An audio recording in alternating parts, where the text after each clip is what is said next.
नमस्कार दोस्तों। आज की कहानी है मनावन। बाबू दया शंकर उन लोगों में थे जिन्हें उस वक्त तक सोहबत का मजा नहीं मिलता जब तक कि वह प्रेमिका की जबान की तेजी का मजा ना उठाए। रूठे हुए को मनाने में उन्हें बड़ा आनंद मिलता। फिरी हुई निगाहें कभी कभी मोहब्बत के नशे की मतवाली आंखों से भी ज्यादा मोहक जान पड़ती, आकर्षक लगती। झगड़ों में मिलाप से ज्यादा मजा आता। पानी में हल्के हल्के झकोले कैसा समा दिखाते हैं जब तक दरिया में धीमी धीमी हलचल ना हो, शहर का लुफ्त नहीं। अगर बाबू दया शंकर को इन दिलचस्पियों के कम मौके मिलते थे तो यह उनका कसूर न था। गिरिजा स्वभाव से बहुत नेक और गंभीर थी। उसे अपने पति की रुचि का अनुभव हो चुका था, इसलिए वह कभी कभी अपनी तबीयत के खिलाफ सिर्फ उनकी खातिर से उनसे रूठ जाती थी। मगर यह बेनीव की दीवार हवा का एक झोंका भी ना संभाल सकती। उसकी आंखें, उसके होंठ, उसका दिल यह बहुरुपये का खेल ज्यादा देर तक ना चला सकते। आसमान पर घटाएं आती मगर सावन की नहीं, कुंवार की। वह डरती कहीं ऐसा ना हो कि हंसी हंसी से रोना आ जाए। आपस की बदमजगी के ख्याल से उसकी जान निकल जाती थी। मगर इन मौकों पर बाबू साहब को जैसी जैसी रिझाने वाली बातें सूझती, वह काश विद्यार्थी जीवन में सूझी होती तो वह कई साल तक कानून से सिर मारने के बाद भी मामूली क्लर्क ना रहते। दया शंकर को कौमी जलसों से बहुत दिलचस्पी थी। इस दिलचस्पी की बुनियाद उसी जमाने में पड़ी जब वह कानून की दरगाह के मुजाविर थे और वह अंक तक कायम थी। रुपयों की थैली गायब हो गई थी मगर कंधों में दर्द मौजूद था।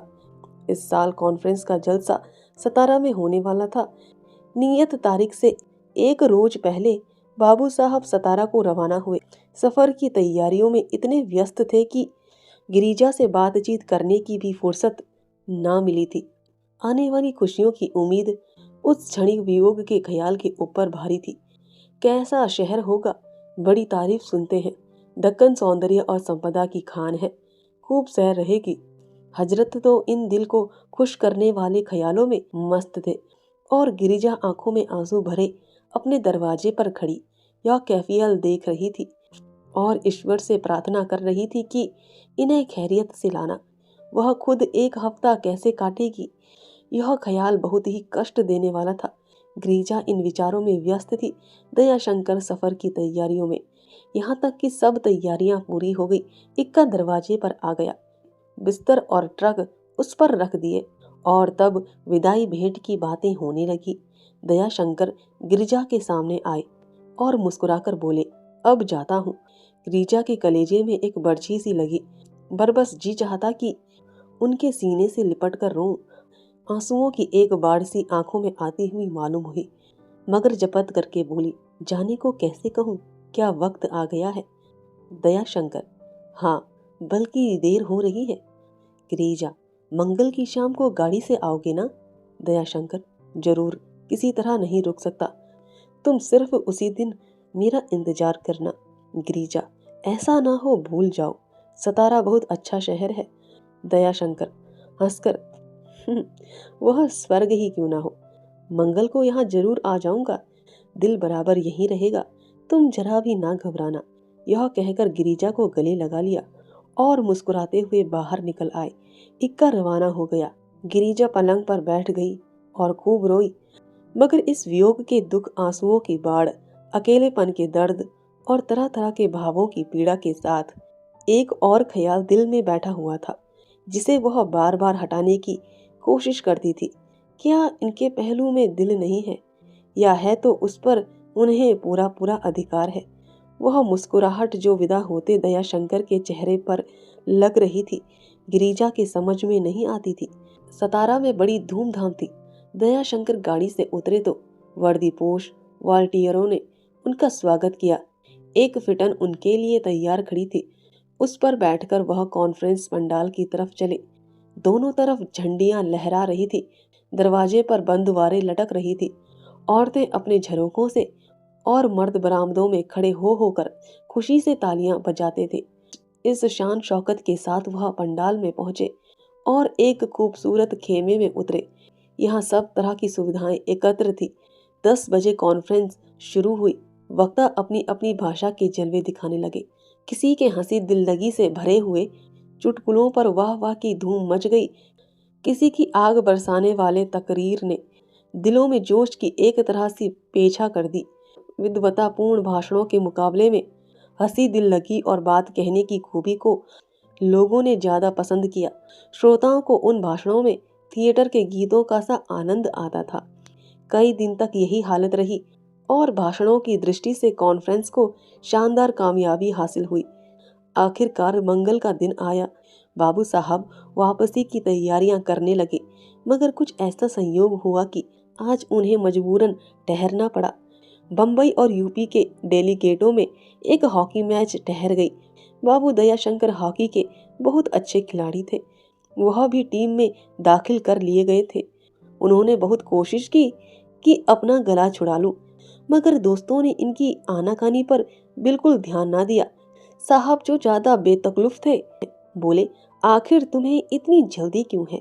तुम्हारा दफ्तर अभी हफ्ता भर बंद है। बीबी साहिबा की नाराजगी के सिवा मुझे इस जल्दबाजी का कोई कारण नहीं दिखाई पड़ता। दयाशंकर ने जब देखा कि जल्द ही मुझ पर बीवी की गुलाम होने की पाबंदियां कसी जाने वाली हैं, जिससे ज्यादा अपमानजनक बात मर्द की शान में कोई दूसरी नहीं की जा सकती, तो उन्हें बचाव की सूरत ना देखकर वापसी मुलतवी कर दी और हॉकी में शरीक हो गए। मगर दिल में यह पक्का इरादा कर लिया कि शाम की गाड़ी से जरूर चले जाएंगे। फिर चाहे कोई बीवी का गुलाम नहीं, बीवी के गुलाम का बाप कहे, एक न मानेंगे। खैर 5 बजे खेल शुरू हुआ। दोनों तरफ के खिलाड़ी बहुत तेज थे, जिन्होंने हॉकी खेलने के सिवा जिंदगी में और कोई काम ही नहीं किया। खेल बड़े जोश और सरगर्मी से होने लगा। कई हजार तमाशाई जमा थे। उनकी तालियां और बढ़ावे खिलाड़ियों पर मारू बाजे का काम कर रहे थे और गेंद किसी अभागे की किस्मत की तरह इधर उधर ठोकरे खाती फिरती थी। दयाशंकर के हाथों की तेजी और सफाई, उनकी पकड़ और बेएब निशानेबाजी पर लोग हैरान थे। यहाँ तक कि जब वक्त खत्म होने में सिर्फ 1 मिनट बाकी रह गया था और दोनों तरफ के लोग हिम्मतें हार चुके थे, तो दयाशंकर ने गेंद लिया और बिजली की तरह विरोधी पक्ष के गोल पर पहुंच गए। एक पटाखे की आवाज हुई। चारों तरफ से गोल का नारा बुलंद हुआ। इलाहाबाद की जीत हुई और इस जीत का सेहरा दयाशंकर के सिर था, जिसका नतीजा यह हुआ कि बेचारे दयाशंकर को उस वक्त भी रुकना पड़ा। और सिर्फ इतना ही नहीं, सतारा अमेचर क्लब की तरफ से इस जीत की बधाई में एक नाटक खेलने का कोई प्रस्ताव हुआ, जिसे बुध के रोज भी रवाना होने की कोई उम्मीद बाकी ना रही। दयाशंकर ने दिल में बहुत पेचोताब खाया, मगर जबान से क्या कहते। बीवी का गुलाम कहलाने का डर जबान बंद किए हुए था। हालांकि उनका दिल कह रहा था कि अब की देवी रूठेगी तो सिर्फ खुशामदों से ना मानेगी। बाबू दयाशंकर वादे के रोज के 3 दिन के बाद मकान पर पहुंचे। सतारा से गिरिजा के लिए कई अनूठे तोहफे लाए थे, मगर उसने इन चीजों को कुछ इस तरह देखा कि जैसे उनसे उसका जी भर गया है। उसका चेहरा उतरा हुआ था और होंठ सूखे थे। 2 दिन से उसने कुछ नहीं खाया था। अगर चलते वक्त दयाशंकर की आंखों से आंसू की चंद बूंदें टपक पड़ी होती, या कम से कम चेहरा कुछ उदास और आवाज कुछ भारी हो गई होती, तो शायद गिरिजा उनसे ना रूठती। आंसुओं की चंद बूंदें उसके दिल में इस ख्याल को तरोताजा रखती कि उनके ना आने का कारण चाहे और कुछ हो, निष्ठुरता हरगिज नहीं है। शायद हाल पूछने के लिए उसने तार दिया होता और अपने पति को अपने सामने खैरियत से देखकर वह बरबस उनके सीने में जा चिमटती और देवताओं की कृतज्ञ होती। मगर आंखों की वह बेमौका कंजूसी और चेहरे की वह निष्ठुर मुस्कान इस वक्त उसके पहलू में खटक रही थी। दिल में ख्याल जम गया था कि मैं चाहे इनके लिए मर ही मिटूं, मगर इन्हें मेरी परवाह नहीं है। दोस्तों का आग्रह और जिद केवल बहाना है। कोई जबरदस्ती किसी को रोक नहीं सकता। खूब मैं तो रात की रात बैठकर काटूं और वहां मजे उड़ाए जाएंगे। बाबू दयाशंकर को रूठों के मनाने में विशेष दक्षता थी और इस मौके पर उन्होंने कोई कोशिश उठा नहीं रखी। तोहफे तो लाए थे मगर उनका जादू ना चला। तब हाथ जोड़कर एक पैर से खड़े हुए, गुदगुदाया तलवे सहलाए, कुछ शोखी और शरारत की। 10 बजे तक इन्हीं बातों में लगे रहे। इसके बाद खाने का वक्त आया। आज उन्होंने रूखी रोटियां बड़े शौक से और मामूली से कुछ ज्यादा खाई। गिरिजा के हाथ से आज हफ्ते भर बाद रोटियां नसीब हुई हैं। सतारे में रोटियों को तरस गए। पूरियां खाते खाते आंतों में बाय-गोले पड़ गए। यकीन मानो गिरिजन, वहाँ कोई आराम ना था, ना कोई सैर, ना कोई लुफ्त। सैर और लुफ्त तो महज अपने दिल की कैफियत पर मुनसर है। बेफिक्री हो तो चटियाल मैदान में बाग का मजा आता है और तबीयत को कोई फिक्र हो तो बाग वीराने से भी ज्यादा उजाड़ मालूम होता है। कमबख्त दिल तो हरदम यही धरा रहता था, वहाँ मजा क्या खाक आता। तुम चाहे इन बातों को केवल बनावट समझ लो, क्योंकि मैं तुम्हारे सामने दोषी हूँ और तुम्हें अधिकार है कि मुझे झूठा, मक्कार, दगाबाज, बेवफा बात बनाने वाला जो चाहे समझ लो। मगर सच्चाई यही है जो मैं कह रहा हूँ। मैं जो अपना वादा पूरा नहीं कर सका, उसका कारण दोस्तों की जिद थी। दयाशंकर ने रोटियों की खूब तारीफ की, क्योंकि पहले कई बार यह तरकीब फायदेमंद साबित हुई थी, मगर आज यह मंत्र भी कारगर ना हुआ। गिरिजा के तेवर बदले ही रहे। तीसरे पहर दयाशंकर गिरिजा के कमरे में गए और पंखा झलने लगे। यहाँ तक कि गिरिजा झुंझलाकर बोल उठी, अपनी नाज बरदारियां अपने ही पास रखिए।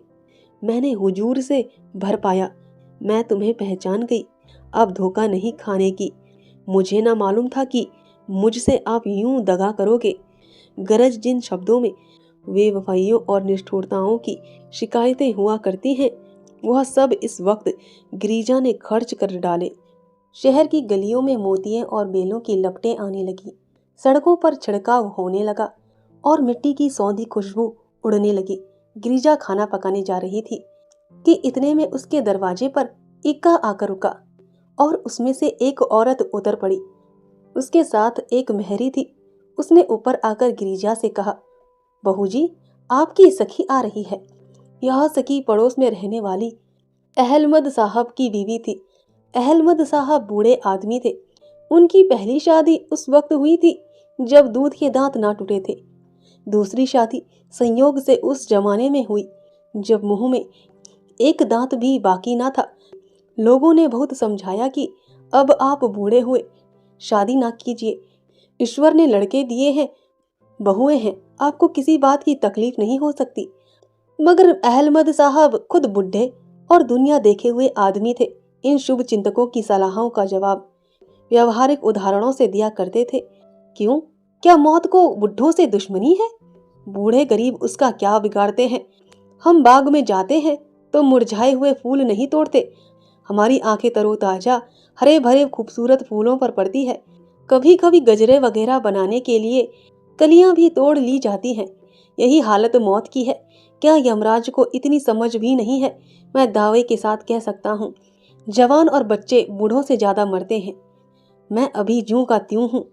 मेरे 3 जवान भाई, 5 बहनें, बहनों के पति, 3 भावजे, 4 बेटे, 5 बेटियां, कई भतीजे, सब मेरी आंखों के सामने इस दुनिया से चल बसे। मौत सबको निगल गई, मगर मेरा बाल बांका ना कर सकी। यह गलत, बिल्कुल गलत है कि बुढ़े आदमी जल्द मर जाते हैं। और असल बात तो यह है कि जवान बीवी की जरूरत बुढ़ापे में ही होती है। बहुएं मेरे सामने निकलना चाहें और ना निकल सकती हैं। भावजे खुद बूढ़ी हुई। छोटे भाई की बीवी मेरी परछाई भी नहीं देख सकती है। बहनें अपने अपने घर हैं। लड़के सीधे मुंह बात नहीं करते। मैं ठहरा बूढ़ा, बीमार पड़ूं तो पास कौन फटके, एक लोटा पानी कौन दे? देखूं किसकी आंख से जी कैसे बहलाऊं? क्या आत्महत्या कर लूं या कहीं डूब मरूं? इन दलीलों के मुकाबले में किसी की जबान न खुलती थी। गरज इस नहीं और अहलम दिन और गिरजा में कुछ बहनापा सा हो गया था। कभी कभी उससे मिलने आ जाया करती थी। अपने भाग्य पर संतोष करने वाली स्त्री थी। कभी शिकायत या रंज की एक बात जबान से ना निकलती। एक बार गिरिजा ने मजाक में कहा था कि बूढ़े और जवान का मेल अच्छा नहीं होता। इस पर वह नाराज हो गई और कई दिन तक ना आई। गिरिजा मेहरी को देखते ही फौरन आंगन में निकल आई और गो उसे इस वक्त मेहमान का आना ना गवारा गुजरा। मगर मेहरी से बोली, बहन 2 घड़ी दिल बहलेगा। जरा देर में अहलमदीन साहब गहने से लदी हुई, घूंघट निकाले छमछम करती हुई आंगन में आकर खड़ी हो गई। गिरिजा ने करीब आकर कहा, वाह सखी, आज तो तुम दुल्हन बनी हो, मुझसे पर्दा करने लगी हो क्या? यह कहकर उसने घूंघट हटा दिया और सखी का मुंह देखते ही चौंक कर एक कदम पीछे हट गई।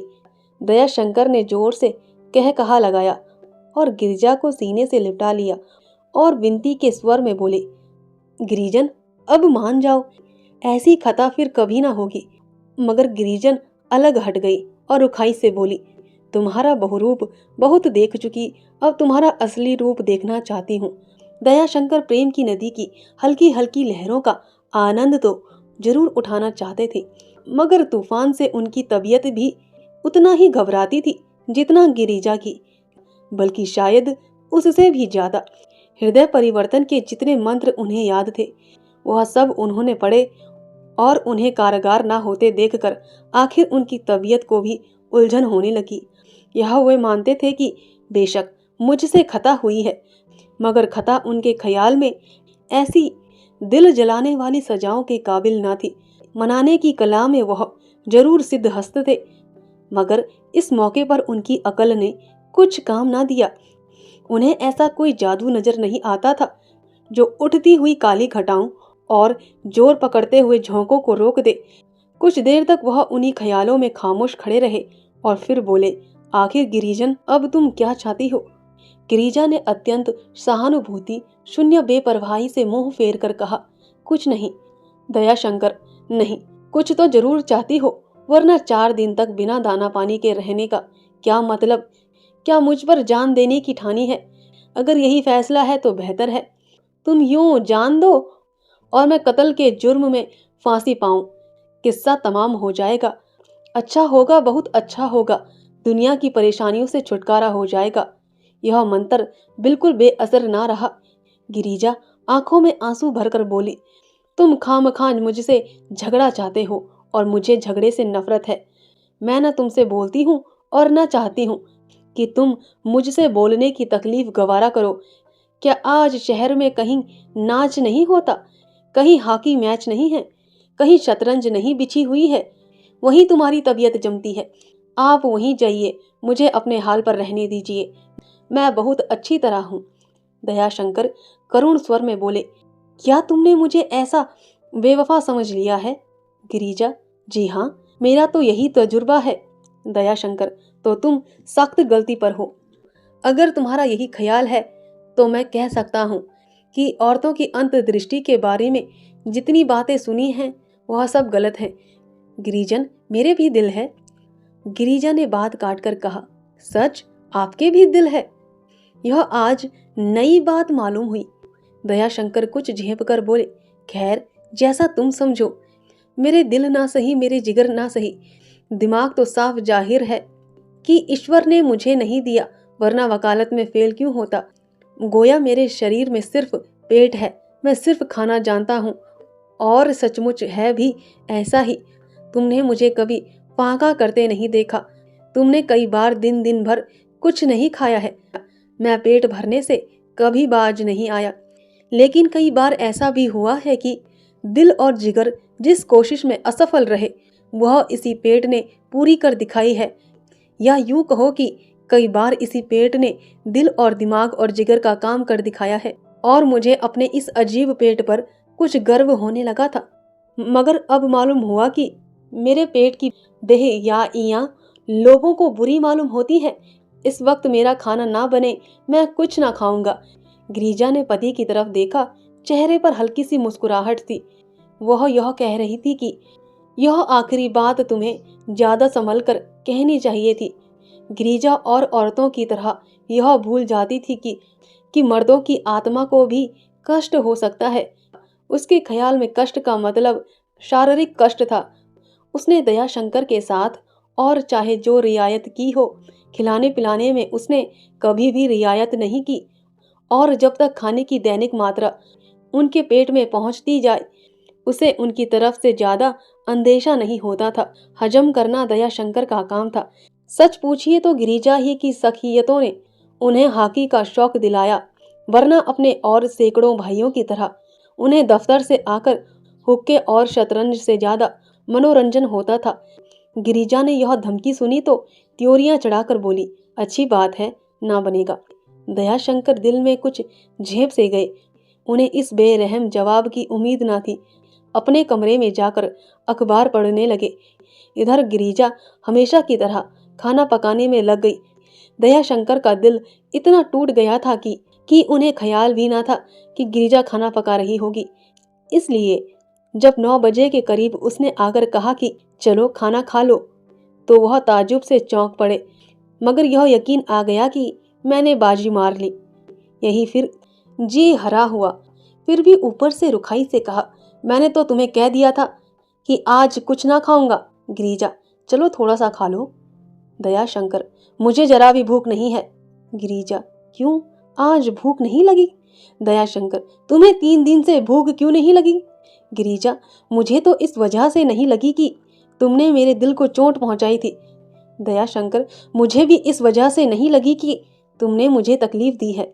दयाशंकर ने रुखाई के साथ यह बातें कही और अब गिरिजा उन्हें मनाने लगी। फौरन पासा पलट गया। अभी एक ही क्षण पहले वह उसकी खुशामदें कर रहे थे, मुजरिम की तरह उसके सामने हाथ बांधे खड़े गिड़गिड़ा रहे थे, मिन्नतें करते थे, और अब बाजी पलटी हुई थी। मुजरिम इंसाफ की मसनद पर बैठा हुआ था। मोहब्बत की राहें मकड़ी के जालों से भी पेचीदा हैं। दयाशंकर ने दिन में प्रतिज्ञा की थी कि मैं भी इसे इतना ही हैरान करूंगा जितना इसने मुझे किया है।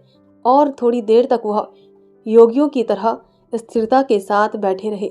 गिरिजा ने उन्हें गुदगुदाया, तलुए खुजलाए, उनके बालों में कंघी की, कितनी ही लुभाने वाली अदाएं खर्च की, मगर असर ना हुआ। तब उसने अपनी दोनों बाहें उनकी गर्दन में डाल दी और याचना और प्रेम से भरी हुई आंखें उठाकर बोली, चलो मेरी कसम खा लो। फूस की बांध बह गई। दयाशंकर ने गिरिजा को गले से लगा लिया।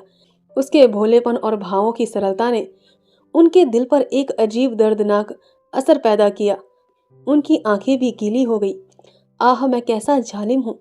मेरी बेवफाइयों ने इसे कितना रुलाया है।